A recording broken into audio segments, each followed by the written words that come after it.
Nós vamos para o quadro inicial desse programa de praxe, notícias jurídicas ou news jurídicas. Vamos ao quadro agora inicial, notícias jurídicas, direto do portal Direito.net. Loja de Santa Catarina vai devolver a gerente valores descontados do salário por diferenças de estoque.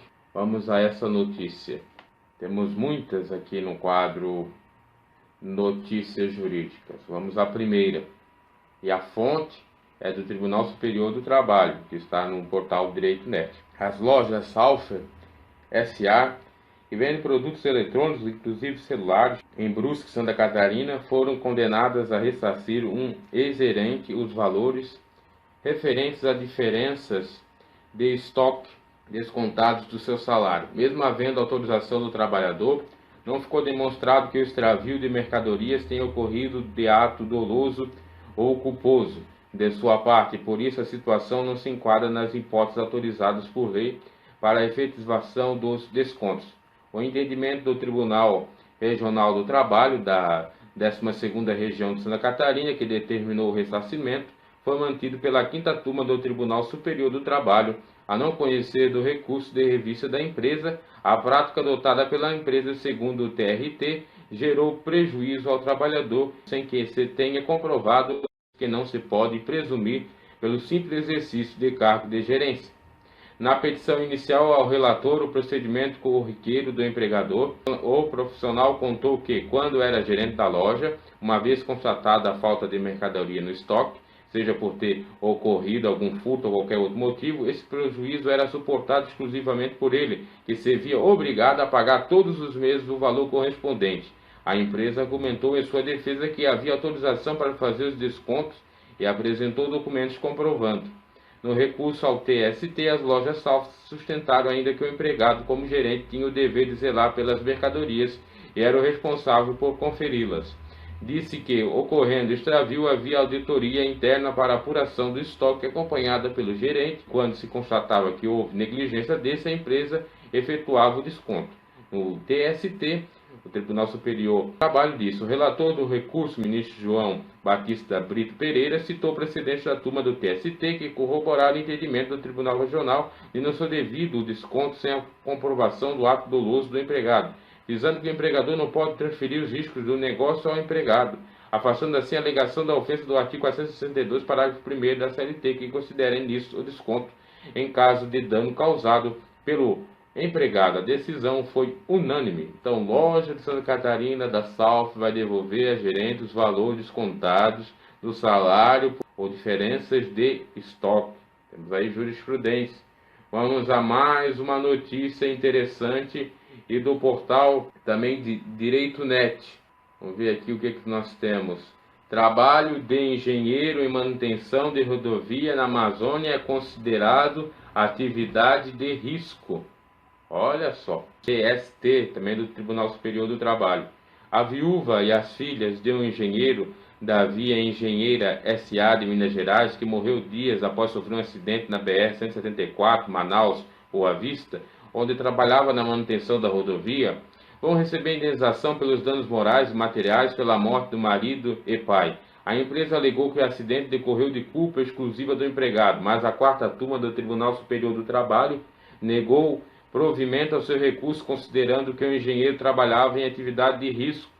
O boletim de ocorrência mencionado no processo registrou que o acidente ocorreu em 2010, quando o engenheiro conduzia um veículo da empresa e colidiu com uma motocicleta. No trajeto entre o canteiro de obras da rodovia, localizado na vila de Nova Colina, e o hotel onde estava hospedado no município de Rorainópolis, Rondônia, diretamente ele tinha de se deslocar cerca de 80 quilômetros, 40 por trecho na rodovia, em más condições de conservação.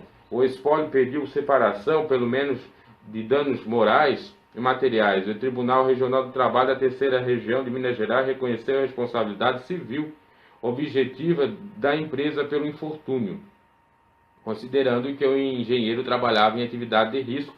Assim, manteve a sentença do juízo da 30ª Vara do Trabalho de Belo Horizonte, condenando a Vila Engenheira ao pagamento de 300 mil de indenização por danos morais a cada uma das herdeiras, totalizando 900 mil, e 760 mil por danos materiais referente ao ressarcimento de pensão mensal. Em recurso para o TST, a empresa se insurgiu contra a aplicação da teoria da responsabilidade objetiva, sustentou que o acidente foi provocado por culpa exclusiva do empregado, que dirigia em alta velocidade e, ao se tentar desviar de um buraco, invadiu a contramão e colidiu com a motocicleta. O recurso foi relatado pelo ministro João Oreste Dallazen, que ressaltou a conclusão do Tribunal Regional de que o empregado desempenhava atividade de risco, não vendo necessidade assim de perquirir sobre a conduta da vítima. Ele destacou a informação de que o acidente ocorreu em trecho que apresentava sérios problemas de conservação e sinalização, defeitos infelizmente comuns a muitas estradas nacionais que aumentam significativamente o risco de desastre. Dallazen ressaltou que o motorista que conduz o veículo na contramão, em princípio, comete infração de trânsito, desde que o faça com culpa ou dolo. No caso, porém, a invasão da faixa oposta de rolagem decorreu exclusivamente das condições precárias da rodovia.